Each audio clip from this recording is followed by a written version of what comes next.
Toy Story 4. Easily one of the most contested sequels I've seen in some time. Me personally, I loved it. From the beautiful animation, the writing is strong as always, some great new characters with equally great voice performances from their respective actors. It's a movie about the tough decisions we all sometimes have to make in life, and on that level, I respect it wholeheartedly. But sometimes I think it's good to take a closer look at things, and that's why I'm gonna talk about this movie today. But first, a short retrospective.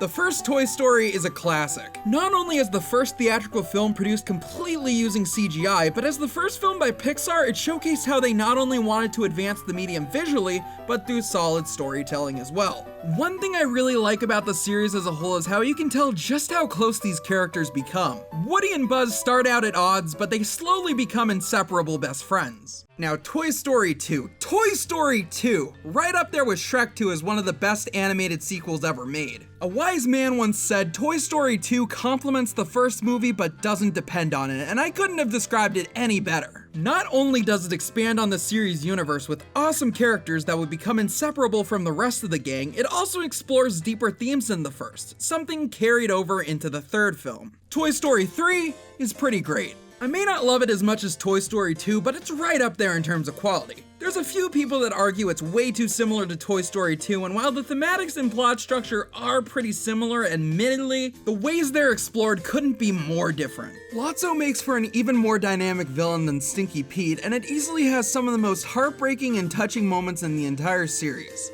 Unless you're Doug Walker. But the way Andy acts as a college kid, I think most of us have been that age. We remember what we were like. And most of us are not this clingy nostalgic yet. And now onto Toy Story 4 itself. Now, how am I gonna differentiate myself from everyone else talking about Toy Story 4? I know, I'll talk about this film's marketing. Let's start off with the teaser trailer.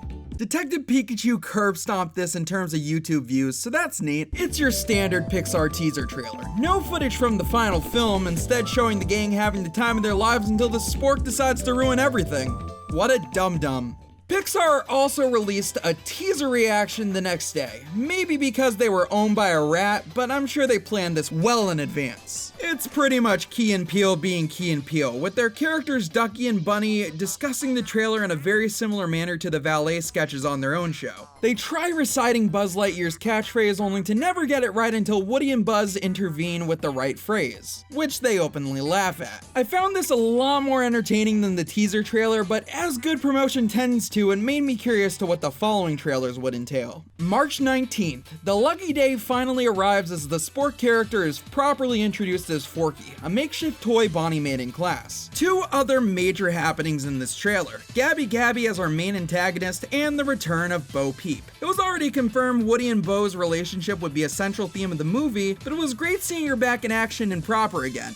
Oh, and Giggles and Duke Kaboom, major characters in the final film, show up for a few seconds, but they're not important. There's also a second trailer they released a little over a month before the film came out, but it's very similar to the first official trailer, just with a few added scenes, so I won't go in depth with it. Well, we're finally getting to the film proper. I think I'll start this discussion off by saying I adore the new characters in this movie. I've already mentioned Key and Peele as Ducky and Bunny, but Keanu Reeves plays Duke Kaboom, Canada's greatest stuntman. He suffers from trauma after his original owner threw him away for not being able to do the stunts quite like his commercial claimed, but Bo still believes in him. There's also Giggle McDimples, a Polly Pocket type toy, and while there's not much to say about her character, she serves as a great companion to Bo throughout the movie. And then we have Gabby Gabby, the supposed villain of our adventure. Her character arc serves as a really nice foil to the villains of the previous two films. Sure, she does some questionable things, but my god, she just wants to be loved unconditionally. But of course, it ain't a Toy Story 4 discussion without talking about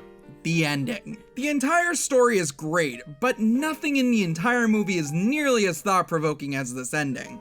It really makes you think about how far Woody has come and if this was really the right decision given how much he's been through. On its own, I think it's pretty great, but comparing it to the previous three movies, that's where things get tricky. This is a series about how tightly knit these characters are, and to see their arguable leader decide to part ways is bittersweet, to say the least. I mean, sure, Woody getting to spend time with the woman he loves is wonderful, but it's at the cost of all of his friends. Toy Story is a series all about undying loyalty, from Buzz and the gang venturing to save Woody in 2 to Bullseye offering to come with Woody while the others think it's best to stay at Sunnyside in 3. And of course there's also these characters' children's toys accepting oblivion in the form of an incinerator. Toy Story is also no stranger to heart-wrenching moments and difficult decisions the characters have to make. This is probably the biggest decision Woody's ever made because this will impact the rest of his life. Sure, he has Bo Peep, but aside from them, the original gang is still very much with Bonnie. Now, as for why this has been more me discussing the ending itself rather than my firm opinion on it, well,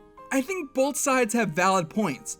Me personally, it's a difficult decision, but it's a nice send-off for Woody at the end of the day. Though again, in comparison to the last 3 movies, it gets complicated. Some may argue that the ending contradicts Toy Story 3 too much. I personally thought that going from Bonnie having Woody being a welcome addition to her toys in 3 to her neglecting him in 4 was much more of a contradiction, but it's probably just part of her growing up.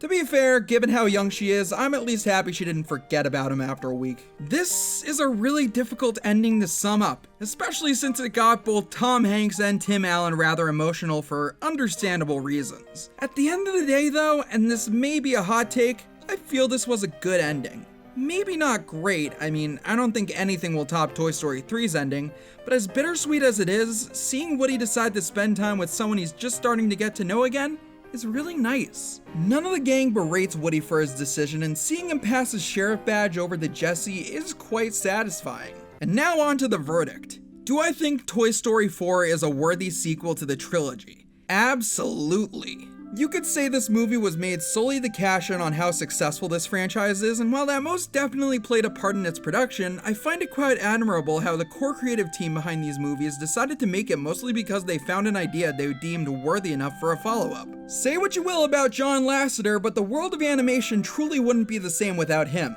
It's funny, heartfelt, and has gorgeous animation. It's Toy Story 4. What more can I say but to infinity and beyond? Oh yeah, I completely forgot to mention, the only other major issue I had with this movie is that the rest of the main cast don't have much to do, but to be fair, this is very much Woody's story, and the running gag of Buttercup wanting Bonnie's dad to go to jail is really funny on its own, so whatever.